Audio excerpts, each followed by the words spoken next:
नमस्कार। Teachers academy online coaching institute से मैं हूं अम्बरीश शुक्ल। मित्रों, 69,000 शिक्षक भर्ती पर जो ये काले बादल मंडरा रहे हैं, ये कम नहीं हो रहे हैं। लगातार समस्याएं बढ़ती जा रही हैं और कुछ सरकार चाह रही, कुछ पीएनपी चाह रही, कुछ छात्र चाह रहे हैं।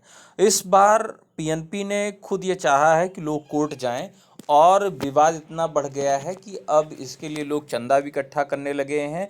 याची बनने की मुहिम भी शुरू हो गई है।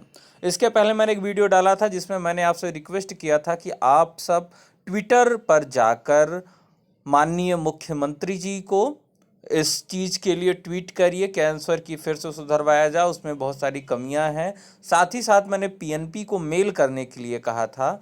आप लोग को याद होगा कि यूपी टेट में जो आंसर की और सुपर टेट में जो आंसर की के लिए जो उन्होंने मेल पर मांगा था, उसी तरीके से उसी मेल पर आपको फिर से मेल करना था। ये सूचना मैं आपको पहले ही दे चुका था। लगातार अगर आप मेल करेंगे और ट्वीट करेंगे तो दबाव बनेगा और 1-2 दिन के अंदर जो कमियां हैं उसको सुधार दिया जाएगा। इस तरह की कई बार बातें हो चुकी हैं। मैंने माध्यमिक सेवा चयन बोर्ड का भी आपको किस्सा सुनाया था, जिसमें हिंदी के कई प्रश्नों में गलती थी, उसको नहीं सुधारा गया था री आंसर की में, और छात्रों के दबाव के चलते तीसरी आंसर की भी जारी की गई थी।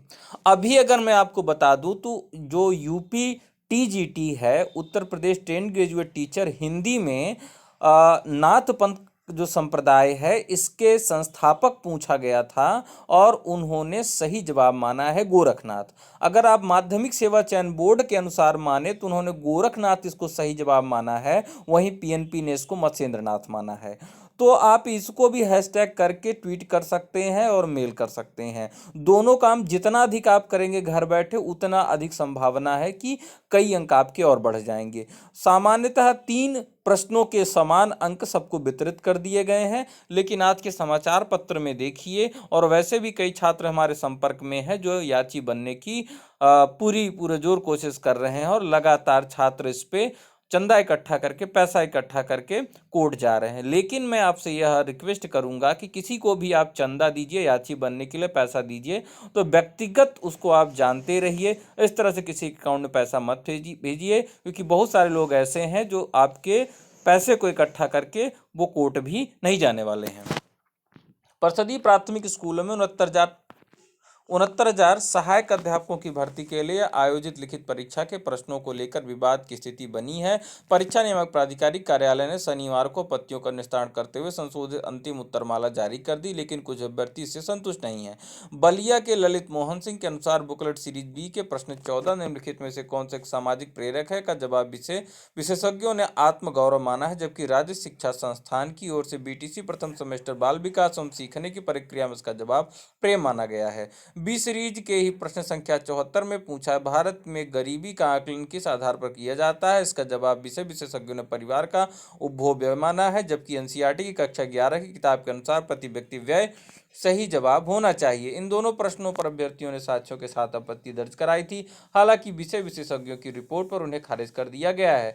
संशोधित उत्तरमाला से संतुष्ट अभ्यर्थी हाईकोर्ट जाने की तैयारी कर रहे हैं। परीक्षा नियामक प्राधिकारी ने हिंदी साहित्य के 3 प्रश्नों को पाठ्यक्रम के बाहर बताते हुए उन्हें हटा दिया है। परिणाम इसी सप्ताह बुधवार या गुरुवार तक आने की संभावना है। सचिव अनिल भूषण चतुर्वेदी का कहना है कि विषय विशेषज्ञों की रिपोर्ट के आधार पर संशोधित उत्तरमाला जारी की गई है। अब किसी भी आपत्ति पर विचार करना संभव नहीं है। तो भले उन्होंने कह दिया है, लेकिन उनको विचार करना पड़ेगा और हर हाल में विचार करना पड़ेगा। वो इस तरीके से मामले को लटकाना चाहते हैं। अब अगर लॉकडाउन की स्थिति नहीं होती तो उनके ऊपर प्रेशर बनाया जाता और लोग धरने पे बैठते, लेकिन अभी लॉकडाउन की स्थिति है, इसलिए आप लोग घरों से बैठे हुए ट्वीट करिए, मेल करिए, साथ ही साथ वीडियो को शेयर करिए, जिससे अधिक से अधिक लोग इस मुहिम में जुड़ सकें। साथ ही साथ कोर्ट जैसे ही खुलता है तो छात्र आपत्ति के लिए जाएंगे, उनको कोई रोक नहीं सकता है। तो जिसको भाई 1 नंबर 2 नंबर से जिसका रुक जा रहा है, हिंदी में 3 प्रश्न हटाए गए, ज़्यादातर छात्रों के 3 प्रश्न पहले से ही सही थे, तो कुल मिलाकर छात्रों का इससे घाटा ही हुआ है। जो 3 प्रश्न उन्होंने हटाया है, किसी का फायदा नहीं हुआ है। इसको ध्यान में रखते हुए कई छात्र कोर्ट जा रहे हैं।